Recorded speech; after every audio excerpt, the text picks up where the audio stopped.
Hey Al, really nice to meet you. This is just an overview of what we talked about with your game the last few days. So last night we talked about how your hands work in the swing and what is the driving force to get the ball up in the air. Now obviously the loft is the number one factor in getting the ball airborne. So loft is usually presented by the right hand, and the palm of your right hand equates to what's happening with the loft of the face of the club. So that means the right hand has to be very much involved in the process of delivering loft back to the ball.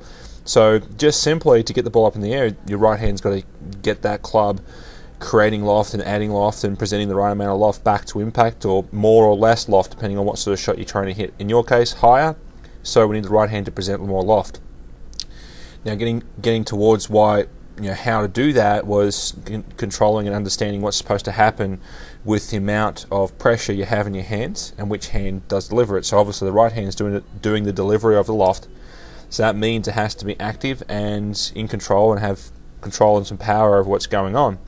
So with your setup here, I can even see from this video here now, your fingers are still not on the club 100%. So if your fingers are off the club, there's no way that they can potentially present enough loft in a way that's controlling with the club. Your hands can't control the club enough to present that loft the right way. So we need the pressure in your right hand to increase and the pressure in your left hand to decrease, so you can get that right hand delivering and presenting the amount of loft that you want and need back at impact to hit the shot shapes that you're after.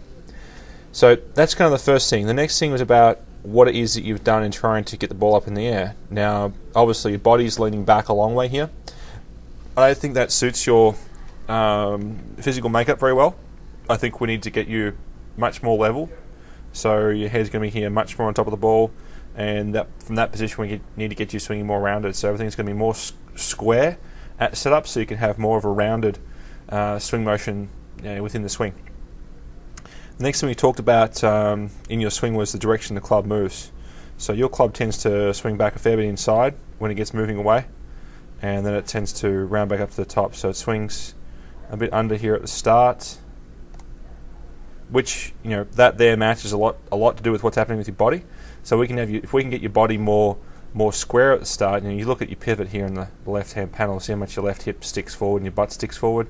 That's a reverse pivot with your lower half, but the reason why you have that reverse pivot is because of your top half of your body is way too far back behind the ball. So if you weren't as far back behind the ball as that, you wouldn't have to get your lower half working back towards the target as much.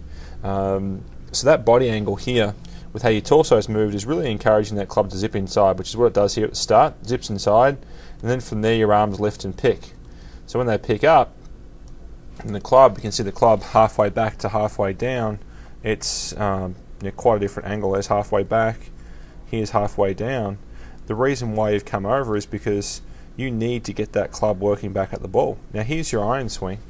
That actually looked pretty good. Looks actually pretty close. That's about where it needs to be.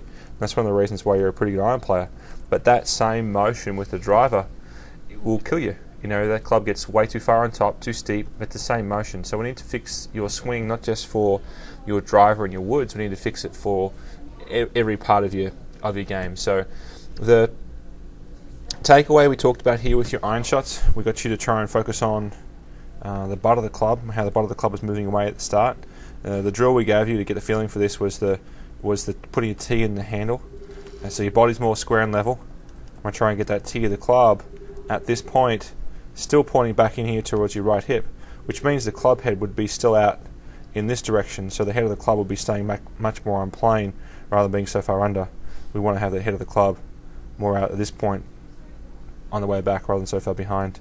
And obviously when your hands get to parallel with the ground, or the club shaft gets parallel with the ground, that's when we want the shaft of the club pointing down towards the target line. So essentially that takeaway is happening a fair bit to do with the reason. Fair bit of the reason for the takeaway doing what it's doing is because your body's angled far too off to the right at the start. I know that you are angling off that way to try and get the ball up in the air, but unfortunately, that hasn't been helping you. So these things we're doing here right now should help you get the ball up in the air a whole bunch more.